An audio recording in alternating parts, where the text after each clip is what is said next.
না দেখুন, সরকার যখন 17টা ট্যাক্সকে এক জায়গায় আনার চেষ্টা করে, প্রথম ব্যাপারটা জটিল ছিল, লোকে বুঝতে পারেনি। সরকারও কয়েক বছর সময় নিয়েছে, অনেক মিটিং করেছে, লোককে বোঝানো হয়েছে যাতে সরলীকরণ হয়। আজ 17বার ট্যাক্সের লোকেরা ঝামেলা করা সব উঠে গেছে, এত সরল হয়ে গেছে। নিজেরা বসে বসে নিজের ভরে দিচ্ছে জিএসটি এবং ফেরত পেয়ে যাচ্ছে। এই সরলীকরণ হওয়ার জন্য লোকেও ট্যাক্স দিচ্ছে, ফলে সরকার যেটা মাসে 40,000-এ শুরু হয়েছিল জিএসটি, এখন 2 লাখের বেশি, 2 লাখ কোটি টাকার বেশি ট্যাক্স সরকারের কাছে আসছে, সাফিসিয়েন্ট।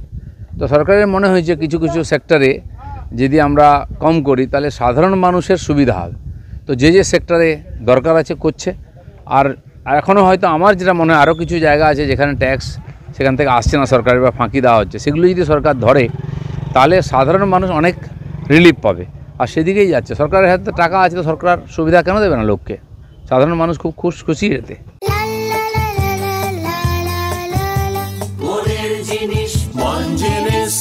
মনের জিনিস মন জিনিস ম্যাজিক এভরি টাইম।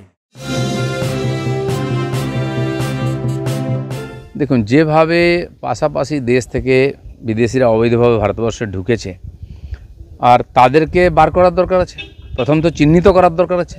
চিহ্নিত করার পরে কী করব, তাদেরকে আলাদা করে রাখতে হবে, তারপরে ফেরত পাঠানোর জন্য কথাবার্তা বা যা হয় সেটা হবে।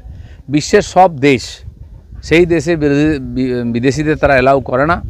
বিদেশিরা শুধু বোঝা নয়, আর্থিক দিক দিয়ে অন্যভাবে রাজনৈতিকভাবে তারা প্রভাব খাটায় এবং সামাজিক সমস্যা, জাতিগত সমস্যা এবং আইন শৃঙ্খলার সমস্যা তৈরি করে, যেটা ভারতবর্ষকে ভুগতে হচ্ছে। তো এতদিন কোনো সরকার করার সাহস করেনি। ভোটের লোভে এদেরকে ভোটার বানিয়ে, এদেরকে রেশন কার্ড, আধার কার্ড দিয়ে এই দেশের জনবিন্যাসকে নষ্ট করার চেষ্টা হয়েছে।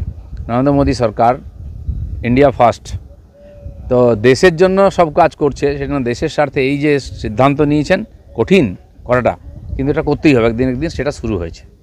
শারদীয়ার আগাম শুভেচ্ছা জানিয়ে ঘোষণা করছি, প্রতি বছরের মতো এবছরও এই ওয়ার্ল্ড অফ ওমেন অর্গানাইজেশন প্রচুর জমকালো শাড়ি, জামাকাপড়, পাঞ্জাবি, কুর্তি, বিভিন্ন অলংকার, বিভিন্ন কসমেটিক্স, ঠাকুরের পোশাক, গৃহস্থালী দ্রব্য সামগ্রী আরও অনেক কিছু নিয়ে হাজির হয়েছে সম্পূর্ণ মহিলাদের দ্বারা পরিচালিত আগমনীর হাটে।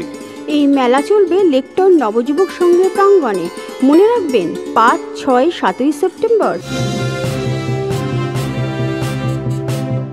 নির্বাচন কমিশনের অধিকার আছে এসআইআর লাগিয়ে এখানে 1 কোটির বেশি যারা ফর্জি ভোটার আছে, জালি ভোটার আছে, তাদেরকে বার করার। তা নাহলে এখানকার নির্বাচনটা প্রহসন হয়ে যাবে।